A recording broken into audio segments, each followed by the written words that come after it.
innovation, but I give this green story at the back of my head. Then came Al Gore's The Inconvenient Truth. He was talking about the environment, save the earth, and you must do something, you must be part of the solution, not part of the problem. And that already excited me. I keep it at the back of my head. All right. A lot of my children study in Australia, but one particular was studying in Queensland. I think in kind of maybe 2005, around that. I was in Queensland and we just, I saw some news in the papers. They said, hey, let's go and visit. Cut the story short, I visited a guy about 200 kilometers out of Brisbane who has a 20-acre bamboo plantation. I visited because some news came out in the papers. So I get curious. Part of being an innovation journey, an innovator, is to be curious. Hey, what do you mean by that? So I out of curiosity, I traveled all the way, met him, saw what he did. I knew his background, and his story actually inspired me. And he runs what he called Bamboo Australia, and he is a consultant to a few neighboring countries in the Pacific about bamboo. So that is saying, oh my God, this is Australia, and we Malaysia are more tropical, Yes. and we know bamboo right from day one. I was born in the kampong and I saw bamboo, but the only bamboo things I knew is what people use, about 5-6 different things. When I started listening to him, I bought books also. He got some bamboo books, that's why I got my interest. Then I did my own research, attended conferences and whatnot. Then I realized, oh my God, now there is a Ministry of Green Technology, there is an Al Gore environment issue, there is Dato Sri Najib, our Prime Minister in December 2009, went to Copenhagen and said, committed, Malaysia wants to reduce carbon dioxide footprint by 40% in 2020. And through my research, bamboo is the right material to focus. Really? Wow! Then I said, wow, this I should focus. So I branded as bamboo, the iconic material for green technology and sustainability. That's my word. That's my terminology. Now, what kind of benefits do you see in bamboo? What kind of benefits that will bring to your business, in this bamboo Good question. venture, And do you think your competitors like Singapore see as a threat, that you are now venturing into bamboo and maybe perhaps your costs could be much more competitive than Singapore? Depends. We face changes, we have threat, we face threats, we face competition all the time. And because of this changing nature of the world and competition, people are struggling to get more knowledge. People are struggling to be more innovative. That's a good, is a very good environment, I would say. You take it as a challenge. And Malaysia needs to take a challenge because in a lot of ways, Singapore is far ahead of us. For example, I don't want to touch your water thing, but coming to bamboo, I can relate. Even Singapore is importing 2 pandas coming here soon. I'm sure you're aware. They're not here yet, I understand. I thought they were already here, but when we checked, they're not here. Why panda? Because that's a G2G diplomatic relation. But when you have 2 pandas there, it's symbolic, just like many other countries. There are only about 9 countries in the whole world where China offers a loan of panda for 10 years. Really? Yes. 10 years? See, I did all my research about bamboo. Oh. Why? What has panda got to do with bamboo? Because panda only eats in the main bamboo. So you got to grow special species of bamboo in order to feed panda. And I've been to see panda. I've been to Australia, in Adelaide. I've been to Thailand, Chiang Mai. I've been to China. Now I didn't say I know all, but I'm excited when I saw. That's learning. Learning means travel, see, connect, discover. That's learning. It looks like Singapore has to buy bamboo from you. Yeah, right. You're right, man. Precisely. For the pandas. Yeah. They don't have to grow themselves, but at least we got a chance to to have some strategic partnership in order to be innovative jointly. Oh, You know. you're a smart man. I must say, but what kind of benefits really? What kind of? Benefits do you see, in this venture? I mean, Bamboo. yes. I mean, apart from feeding the bamboo, Sure, the sure, I pandas, know, of I know, course, I know. you know. I just want to be symbolic and iconic by saying bamboo. No. I tell you that, it's a good question. You're smart too, but all these No, I'm not that smart. right That's questions, you know. You know, I know people will be wondering, how do I focus bamboo? You know, so I did my research and anticipate. You know, one thing in management is always to anticipate what people will ask, anticipate problems, a lot of anticipation. Then you have more prepared. You know, I want to have my meeting in the next 10 days. I already write my notes in the phone because now it's so handy. You know, I may be close to 70 years, but I'm this phone is also bamboo, for example. I mean, I walk the talk. I'm wearing socks. Let me talk other things later. What was your question just now? Well, the question is the bamboo, benefits. I know, Yeah, yeah, bamboo, the yeah. bamboos, yes. Now, so, realizing that people will be asking and wondering, I prepared myself two key things. One, through research, I've come up with a concept of a bamboo world. You know, when you look at a world, there is a globe. Yes. What do you see in the globe? You say, oh, this is America, Europe, this is Asia, blah, blah, blah, blah, blah. All has different characters and different cultures and different business, blah. So I created Bamboo World. I have subdivided bamboo opportunities in business in 12 key areas. This is where it's given in the magazine. The interview inside there, you'll see all the different types. You will start with, for example, tissue culture on shaving, goes to plantation, goes to all sorts of 12 key areas. Question, knowing the areas that bamboo can be used is one thing. But what is it? That is where it needs creativity, innovation. You see? In other words, if I can say that these are 12 major areas you can involve your business in, each area has got different spin-off. It can be 5, it can be 10, it can be 20. I can talk about all the different things, but I just give you that summary. For example, and now I relate to, you can turn bamboo, which people don't realize, into a material, for example. And I'm wearing some. My socks, my t-shirt, and my partner to the t-shirt, my undies, made of bamboo. And this is made of bamboo. My old laptop is made of bamboo. The one I'm going to use for presentation, I hope I remember to say, look, this is also made of bamboo. Now that's the kind of thing. So people never thought in Malaysia, what? Is that made of bamboo? How do you get that? It's through creativity, innovation. So you got to, that is why when I travel, I buy all these things to show proof what can happen in the future. Why must we allow only the Europeans are smart enough to go around, apply their innovative thinking, and come up with products? We buy them like hell. It's very expensive. Look, we can do it locally. We can grow bamboo ourselves. And from the bamboo, what can you make? You can make 5 basic things in life, for example, the normal human needs. Food, clothing, shelter, transport, entertainment. I choose 5 to suit my interest. Food, yes, you can do a lot of things on food. For restaurants, for house and snacks. Food, clothing, clothes, I mentioned about clothing. Buildings, yes. In fact, I just visited Thailand, in Chiang Mai, for example. There's an Austrian who's lived there for 15 years. He's doing the bamboo business, and he's fantastic in construction. I'm inviting him to one of our functions, which I mentioned later on.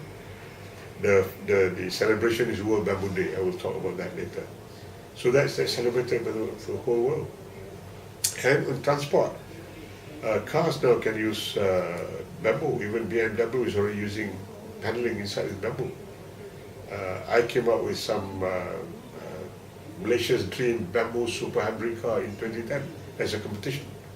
And in 2011, early 2011, there is a motor show in Geneva. There's a French guy who just introduced bamboo car. So I say Malaysia beat French there. A bamboo car, wow. Yeah. So this excites me because I explore, I do research, and I see value, and I try to promote, create awareness, just like ICT before, the same journey. If I'm using the model of ICT introduction by the Prime Minister, Dr. Mahathir. I was very close following him, and I was also a player. So adopting that model, applying it to bamboo is my dream, hoping that it will be taken up as an industry. So that's a short story. Now, what about the foreign policy right now for innovations? You know, for Well, not going to foreign policy. well, Sorry, yeah. sorry. I mean, the foreign policy, has that changed the relationship with Singapore and all the neighboring countries between Malaysia for Malaysia In what aspect? in the aspect of innovation? Is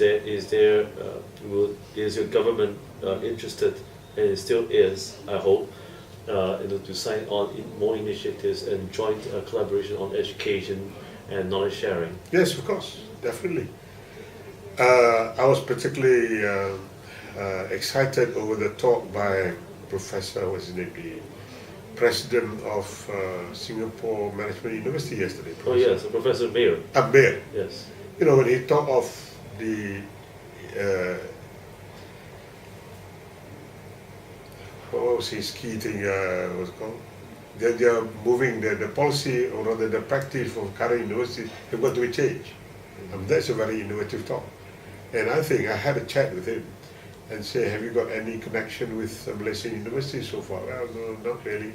We just meet here and there. I say, what about, I'm meeting Vice Chancellor of University Utara Malaysia. Have you heard of it? He said, oh yes, I heard. I said, do you mind if I drop a subject, blah, blah? I said, yes. I said, I can't promise you anything because, he has his own thinking. But I said, no, by all means, because... Including your bamboo. Yeah, so, you see, the idea is you got to bring that whole journey to the scope. You cannot be talking innovation in a vacuum. You got to focus on something. Let's do it and show proof. It's wrong, yes, never learn from it. Learn fast, fail fast in order to learn fast. Wow, you believe in failure? Yes, of course. How much have you failed? Oh, many. I wanted to be a doctor in my school days. Really? I was in the pure science school, it's a class. Pure science class means you got to be in the science, but I chose to be a doctor, right? And unfortunately, because I was very active right from school, I was very active in student activities, including drama, theatre, blah, blah, blah. And I didn't get through my sixth form at that time, HSC, Oh, wow. high school skills. So I didn't go through the normal high school. I was very frustrated because I was a leader, was prefect, was active. So that failure prompted me to say, okay, I'll just go to one kampong and teach in one particular school. And it was a miserable place because there were not even the toilet facilities. Really? But that's my cure. Okay. Because I felt, my God, how on earth? So I just wanted to be out of the picture. That was failure. Tell me But something. because of that toilet, there's no toilet facilities in that kampong, I still remember. Finally, later on in the early 90s, all right, I led a consortium of company to introduce national wastewater system in Malaysia. Well, So I just relate the history. So how about language? Do you speak any Hokkien or No, I dialect? don't. So that's also one of the failures. Yeah. And also Arabic. I will tell you, my late father studied in Cairo, Al-Azhar University. He took as his hobby an musical instrument, Arabic, which is lute, the one with a guitar, but with a big stomach, Oh yes, the instrument has this big bass. Yeah. Big bass. Thank you. So now, I grew up with that, and now because I'm out of a job. I mean, I don't do anything. Not yet. Not yet. So I took up upon myself as a hobby. I've got a collection of about 12 different lute now. And I focus this. And I also have a prototype bamboo, believe it or not. Oh, okay. That's the one I gave you the paper cutting, remember? This latest paper cutting. Yes. That lute, that was lute. And they highlighted, this is my prototype of a bamboo lute. Oh wow. So I'm into that kind of thing. So back to failure. That's the story. I mean, there's one. There are many more, but I think the early days, you remember that very well, because then I slowly came back and with experience. experience. I went as a teacher first, Oh. teacher training. So I was a qualified teacher. Then I said, oh my God, a teacher, all my friends are doing this and that. So when I was a teacher, only for 3 years, I was a hostel master. While I asked students to learn, I also learned. So I took higher school certificate privately and off to studies in university. So that's, so the failure attract you to do more things. So, Oh. So failure is a good thing. yeah, you have to live through it. Okay. But no- Which is why you have white hair to tell everyone that you're wise. That's good. Yeah. So about the World Bamboo Day, Mm. how proactive are you in this, and why would you pursue World Bamboo Day Good. even for Malaysia? Yeah. In my journey of learning about bamboo, I attended World Bamboo Conference in 2009 in Bangkok. At that time, some bright spark within the group is organized by World Bamboo Organization, by the way. It's all based in America. So all these are American, Europe, Japan, they all take leadership. And I watched them and said we must also do something. Anyway, so World Bamboo Day celebrated since 2009. They planted trees symbolic, and after that were attended by 43 different countries. And after that, every year the world celebrated. I have a record of trying to introduce something new. In innovation, when I was president of Macri, 2008, I went to the Minister of Science, Technology and Innovation and said, hey, this is a chance for Malaysia to celebrate for the first time World Creativity Innovation Week on the 15th of April. Why? Because it coincided with the birth of Leonardo da Vinci. He agreed, so he launched the celebration as well as my book, Purple Beach. Done. Now I'm into bamboo. I searched and I found. Now I went up and said to the Ministry of Plantation Industries and Commodities, because that's relevant, I say, look, why not we celebrate, for the first time in Malaysia, World Bamboo Day. For that reason, we are celebrating this year, inshallah, God willing. From the 18th of September to 23rd of September, we are celebrating World Bamboo Day with the support of Malaysian Timber Industry Board, which is an agency to promote timber under the Ministry of Plantation Industries and Commodities. Now, after getting to them, now I realize that actually they have a master plan Oh, you do? done, not yesterday, last year, to promote bamboo industry in Malaysia.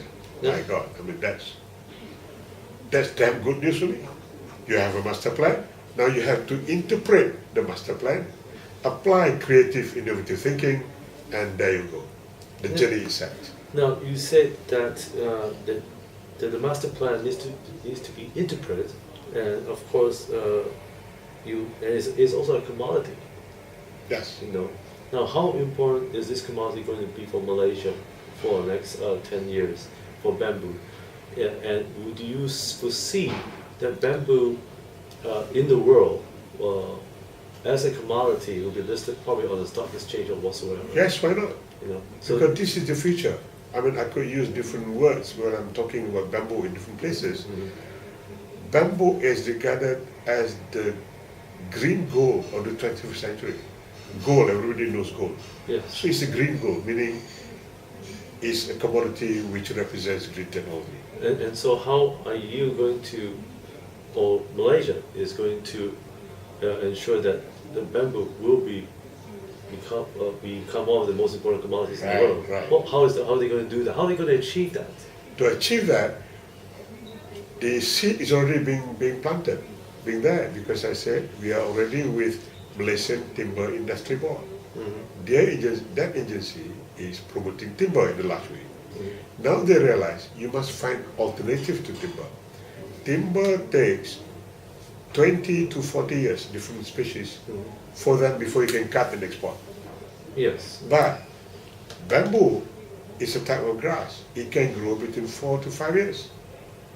And it is renewable item. I'll tell you a bit more about bamboo later on. And let's focus on the industry. Now, because there is a master plan, when there is a master plan, just like, this is why I like to use the Dr. Mahathir's ICT model when you introduce ICT now is huge, it's big. Yeah. So if the ministry takes the initiative to develop bamboo industry, we NGO should support it. That is why we are teaming up to organize World Bamboo Day. What are we having? We are having talks to create awareness and understanding. That is why my friend from Thailand, I've invited him to be one of the speakers, because he has done bamboo construction. I saw him and said, wow, that wow factor, only when you see, you know. All right? So now, when it is in place, if you again, back to innovation, if you just leave a master plan on the shelf, just like research I mentioned earlier on, you don't interpret and you don't put into plan with strategies and do the necessary control and follow-up, nothing happens. The excitement is now, because as an NGO, we focus bamboo, there is already a government ministry looking after it to develop together, and then we can be smart partners. And I have connections around the world in order to introduce and to network and to leverage on each other's strengths. The model of success is already there in the ICT MSc model, so I'm pretty confident. We're not trying something new, we are just going to adopt what we have done before, achieve, which is successful, adopt it and adapt in the bamboo thing. And I'm totally sure that if people are aware, then they go into it. I mean, it's just like a simple example. In the kampong, in back home, there is a word that if you sell goreng pisang on the road street, the next one also sell goreng pisang. And then they say, oh, can you make money here? You take, fried banana, it's goreng pisang. So they just follow the other guys. So you got so many goreng pisang and everybody is doing goreng pisang. So to me, it is a question of making them realize the importance of bamboo. They can grow in their backyard and they can earn money out of that. So this is where the new business model should come in. How to make them aware, how to see it as a potential business, how to see it as good for their own societal well-being. And do you think that the world will come to accept this? Oh yes, because the world is already accepting this. You take America, for example. You can Google. I've got in my own collection, I've got 30 different short video clips between 5 to 15 minutes on bamboo. How to convince them? You have time, I'll show you. You come visit my office. It depends on what I want to show. You want to show on bamboo tissue culture or nursery? This is the video. You want to show on construction? This is the video. You want to show on clothing? In America, there is already a tissue culture lady doing bamboo business for the last 20 years and now promoting and say, why should America import from China? We are losing our foreign exchange. We have this vast land, I can't remember which particular area that she's talking about, and they said, no, we can grow our own bamboo. There's a bare, empty land, and he's got the right climate, the right temperature, and given the right thing. So it is already being accepted in the world. Now, for the bamboo industry in Malaysia, how much of the land has it been taken up for agriculture, for the bamboo industry in Malaysia? Bamboo industry in Malaysia is not yet an industry as such. Not yet. It is not even a managed plantation. It is a wild growth, part of the forest now. So part of the agenda is, number one, how do you want to manage those bamboo in the forest, to use it rightly. Number two, how do you then introduce bamboo plantation as an industry? So that's where you have to come in with the government initiative, the private sector will come in. And when will that happen? Oh, of course it takes time. It takes time, but like everything else, must be a first step. This is the first step of 1,000 miles. And when is that first step? Is it now? Oh, no. The first step has been done a couple of years ago. The first step has been done by few bamboo enthusiasts like me. And there are many more in Malaysia who do this. But They are not coordinated. They do it out of their own passion in different ways. I mean, I do it my way. But of course, because of my own connection and my background in the senators in the Senate, so I managed to really convince this pew group. We are organizing this, for example, JIF, my own foundation, with Malaysian Timber Industry Board.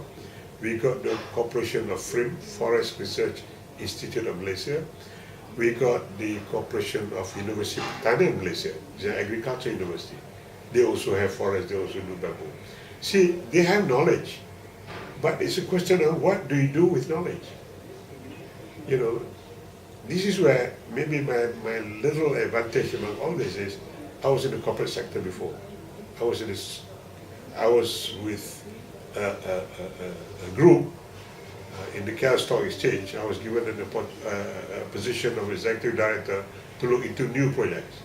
I'm sure you have heard of Bajaya Group, Tan Sri Vincent Tan. Yes. I mean, I was with him before. First he was my boss, then he was my partner in business. So because of that little advantage being in the corporate world, I could sense information and turn it as a business opportunity and the rest of it. So this is what I enjoy doing now. And that is part of what I call, in the corporate world, people talk of CSR, corporate social responsibility. I have my own terminology. I call it, this is my little ISR, individual social responsibility. Meaning, the knowledge that I gather, the experience, the little things that I know, I want to share with the others. I make them aware there are 12 different key areas you can do business in bamboo. Apply your creative thinking. Do it. That's it. For what? For wealth creation. For what? For societal well-being. Does it make sense? Well, you never know. Speaking about wealth creation and, and ISR that you mentioned, individual Sure. social responsibility, what life lessons would you impart to our audience, advice and life lessons that you have learned, especially policymakers who are probably retiring and individuals who are moving into some other new form of businesses and wondering if they could take a risk or not. But I believe that you know that you are one of those very rare individuals who take risk, by no chance. Yes. And so, what advice would you and key takeaways would you able to impart To whom? to our audience who aspire to follow in your footsteps? I think you should focus. The key word is focus. I like the word focus because in the latest book by Kiyosaki and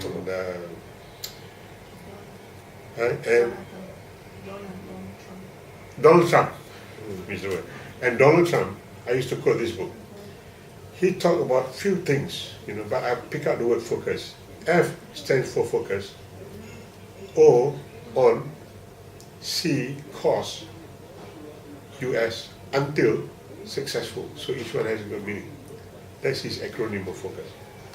I like that because it matches what I do. So I joke in the public. I say, when Donald Trump and Kiyosaki endorse, I think I'll go forward to do this. So my focus is creative ICT, then innovation, then now green. Green what? Bamboo. So that's focus. Wow. And I want to make it successful. And what is a success? Because this is the journey. World Bamboo Day, the World Bamboo, the Bamboo World. Let's do it. Let's do it. Speaking about the business, your great cause that you have initiated, in the bamboo industry, your social responsibility as an individual, as a politician as well. How do you was a politician? Yeah. Well, Okay. You still are a Dato actually, but how do you balance work life and family life? I mean, you are such a busy man. I mean, how do you manage to do so? Doesn't your wife and your children wonder, you have enough time for them? Very good question. Very good, smart question, I think. Yeah, okay. She's probably laughing there. I hope I'm not insulting you. No problem. I have no problem. I've got over that already. It's just like this. It took time, just like many things, to say, what else are you doing? What else do you want? But over the period as I go through, then they realize, I just cannot sit still. I need to do something, otherwise I go nuts. So they learn to it. And I make use of this. For example, even now, if I travel, I don't travel for anything. I don't travel just for normal holiday. If I want to take a holiday, what is it there that I can learn, I can visit? That's what it is. And they know it as a standard. So they begin to accept it, particularly when they see that journey is bearing fruits, like bamboo, for example. And I think my entire family is fully realized about bamboo now. And, so all those efforts for the last few years, is bearing fruits. Therefore, they, in fact, now they're very supportive. So now the joke is, if they want to a family holiday, for example, you must start talking. Hey, what travel, what benefit? Is there bamboo there, or is there something that in order to attract me to go? That kind of stuff. But I had some bad times in the early days, in the early period, in terms of family. But in terms of family problem, my children are all grown-ups. I've got 5 children, 9 grandchildren. Wow. And they are already doing their own business. So it is not a question of me spending time with them as they grew up, which of course had happened before. But of course the joke was before I was so busy in politics and business, so I had also spent less time in the house, relatively less. But now I have more time at home. And more time for the grandchildren. And more time for the grandchildren. Yes. So I'm sure you love your grandchildren. Yes, of all course. 9 of them. Yeah, wow. Yeah. One of them is already in the university in Melbourne. Really? Your grandchildren? Yes. Really? Yeah. Wow. How are you? You don't look your age. I said, what's the secret? This November I'll be 70. Really? Yeah. 70. What's the secret of having a good complexion and Oh, I don't know. So it's God willing. I mean, that's. Is there a special diet you're going on? Not really. Is it true that the more curry you have, the more healthy you get? But I did a bit of Qigong. I believe in Qigong. Oh, you really? Yeah. Qigong. I was living in one particular residential area before. I mean, I took the initiative to run a Qigong class, and now I've shifted to another place, and I still do it on my own. Well, I can see the relevance between Qigong and bamboo now. Yes, it's a China connection, really. Oh yes, it's very good for the ambience. Yes.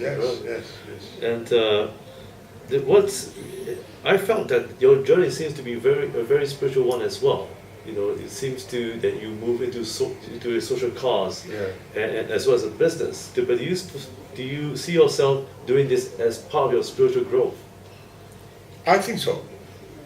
In fact, way back in my own history, I grew up in Alostar, where now the capital of the state, the capital of Kedah. But when it comes to birth, when I was born in the kampong, in the village, in Jitra, about half an hour drive from Alostar. Now, where my village is, that was the first pondok, a religious center created by my late grandfather. It was the first pondok in Kedah. So I was born into a family, knowledge-based, leadership-based, doing a lot of activities. And each week, my father will take me back to the kampong and do things. So I think this, in a way, has been implanted in me in terms of education. And because of that, I went back and gave ISR. I created in an old place, about 3.5 acres. It was all burnt, wild growth. And I turned it into what I call a knowledge center. So I brought in ICT there. And I got Dr. Mahathir, the Prime Minister at that time. He said, hey,